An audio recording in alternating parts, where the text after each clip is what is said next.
मेरी बड़ी बहन आरती की शादी को 1 साल हो चुका था। दीदी काफ़ी सुंदर हैं और जीजा जी भी काफ़ी हष्ट-पुष्ट हैं।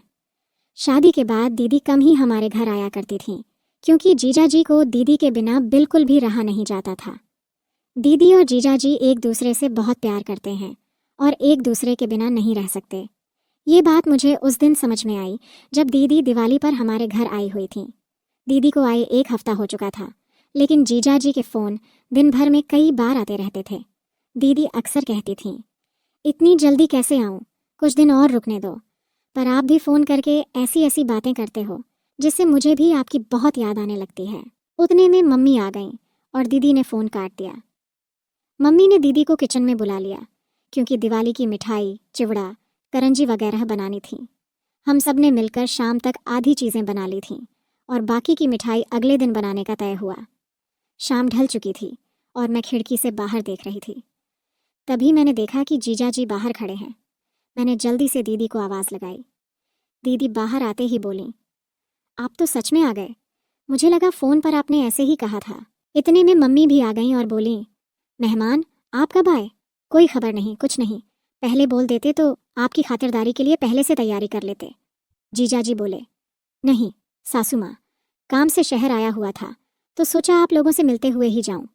मम्मी ने कहा, जाने की बात अभी से मत कीजिए। अभी आए हैं तो खाना पीना खाकर आराम करके सुबह जाना। मैं आपको अभी बिल्कुल नहीं जाने दूंगी। जीजा जी कुछ नहीं बोले और मुझे भी मालूम था कि जीजा जी जाने के लिए नहीं आए हैं। इतने में दीदी पानी लेकर आईं और जीजा जी को पानी देते हुए धीरे से फुसफुसाईं, मुझे अच्छे से पता है कि आप किस लिए आए हैं। 1 हफ्ता भी नहीं रह पाए मेरे बिना। जीजा जी मुस्कुराकर बोले, तुम हो ही ऐसी। यह सुनकर दीदी शर्माकर मुस्कुराईं और वहाँ से चली गईं। थोड़ी देर में खाना बनकर तैयार हो गया। हम सब ने साथ में खाना खाया और बातें करते करते रात बिताई। जीजू का बिस्तर बाजू वाले कमरे में लगाया गया था और सबको अब सोने की तैयारी करनी थी। घर के सारे लोग अपने अपने कमरे में सोने चले गए थे, लेकिन मैं, दीदी और जीजू अब भी सोफे पर बैठे टीवी देख रहे थे। टीवी पर हम आपके हैं कौन मूवी चल रही थी, जो मुझे बहुत पसंद थी और दीदी को भी। थोड़ी देर में जीजू ने उबासी लेते हुए कहा, बाप रे, मुझे तो बहुत नींद आ रही है। दीदी ने मन ही मन मुस्कुराते हुए जवाब दिया, तो फिर जाइए ना, बाजू वाले कमरे में आपका बिस्तर लगा दिया है, आराम कर लीजिए। मैं मूवी देखकर बाद में आ जाऊंगी। जीजू का चेहरा देखने लायक था। वो थोड़ा खींचकर कमरे की ओर चले गए। मुझे और दीदी को हंसी आ रही थी, लेकिन हमने कुछ नहीं कहा। हम दोनों मूवी देखने में लगे हुए थे। कुछ देर बाद दीदी ने मुझसे कहा, छोटी, मुझे भी अब नींद आ रही है, मैं सोने जा रही हूँ। मैंने तुरंत कहा, दीदी, अगर तुम भी चली जाओगी तो मुझे डर लगेगा। तुम्हें पता है ना, रात में मुझे अकेले डर लगता है। दीदी थोड़ा ठिठकी और बोली, ठीक है, थोड़ी देर रुक जाती हूँ। उसी वक्त जीजू ने कमरे से आवाज़ लगाई, आरती, पानी चाहिए। दीदी ने तुरंत कहा, रुको छोटी, मैं तुम्हारे जीजू को पानी देकर आती हूँ। मैंने कहा, ठीक है, पर जल्दी आना। दीदी किचन से पानी की बोतल लेकर जीजू के कमरे में चली गई। मैंने सोचा, अभी आएगी, अभी आएगी, लेकिन 5 मिनट बीत गए और पूरे घर में मुझे कोई नज़र नहीं आया। डर के मारे मैंने दीदी को आवाज़ दी। थोड़ी ही देर में दीदी कमरे से बाहर आईं। उनकी साड़ी थोड़ी अस्त व्यस्त थी, बाल बिखरे हुए थे और सांसें तेज चल रही थीं।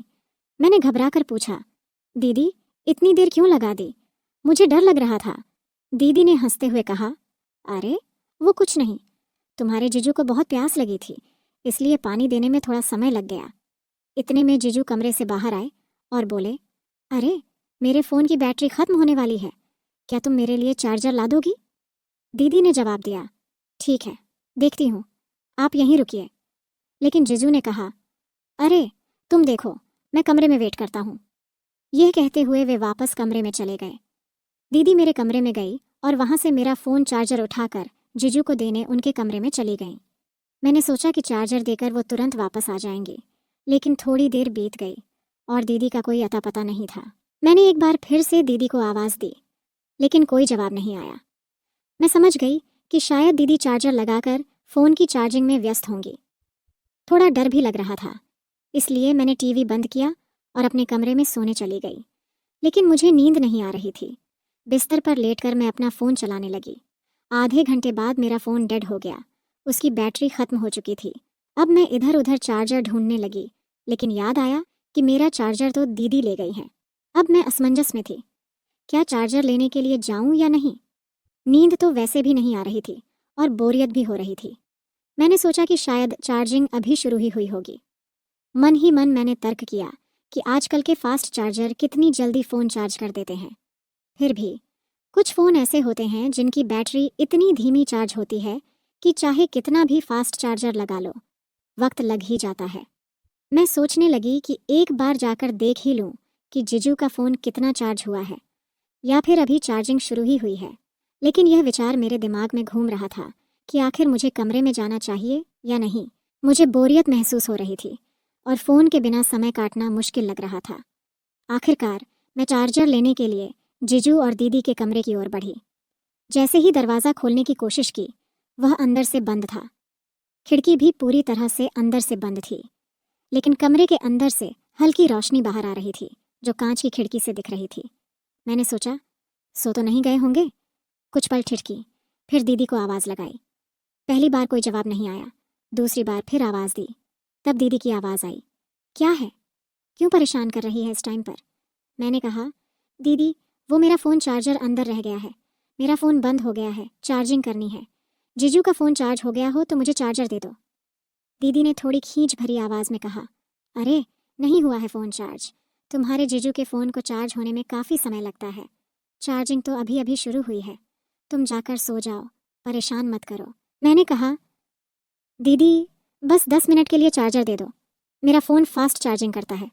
दीदी ने जवाब दिया, ठीक है बाबा, लाती हूँ, तू अपने कमरे में जा। मैं अपने कमरे में लौट गई।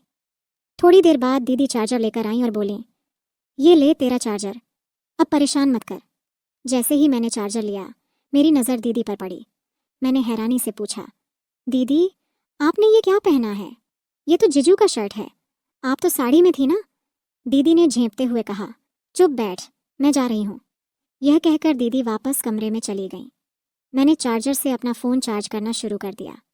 सिर्फ 15 मिनट में मेरे फ़ोन की काफ़ी बैटरी चार्ज हो गई थी। मैंने सोचा, चलो अब चार्जर वापस दे आती हूँ। अगर दीदी सो भी रही होंगी तो मैं खुद जीजू का फ़ोन चार्जिंग पर लगा दूंगी। मैं चार्जर लेकर दीदी और जीजू के कमरे की ओर गई। इस बार दरवाज़ा थोड़ा सा खुला हुआ था, शायद दीदी जल्दी में बंद करना भूल गई होंगी। जैसे ही मैंने दरवाज़ा खोला और अंदर कदम रखा, मेरे सामने ऐसा नज़ारा था जो मैंने अपनी ज़िंदगी में कभी नहीं देखा था। मेरी आंखें फटी की फटी रह गईं। मुझसे ये बहुत बड़ी गलती हो गई थी। मुझे अंदर आने से पहले आवाज़ देनी चाहिए थी। मैं ये कैसे भूल सकती थी कि यह शादीशुदा जोड़ा है। मुझे उन दोनों को देखकर बेहद शर्म आ रही थी, लेकिन दीदी और जीजू को इस बात का ज़रा भी अंदाज़ा नहीं था कि मैं दरवाजे पर खड़ी हूँ और उन्हें देख रही हूँ। उसके बाद जो हुआ उसे जानकर आप इतने हैरान हो जाएंगे कि आपको एक बड़ा झटका लगेगा। कहानी का अगला भाग जानने के लिए तैयार रहिए। अगर आपको यह पहला हिस्सा अच्छा लगा तो हमें कमेंट्स में ज़रूर बताएं। कहानी के दूसरे भाग को जल्द ही लाने की कोशिश करूंगी। बस एक लाइक कर दीजिए और मेरा काम है कहानी का अगला हिस्सा आप तक पहुंचाना। वीडियो पर 1000 लाइक्स होते ही पार्ट 2 आ जाएगा। तब तक के लिए बाय।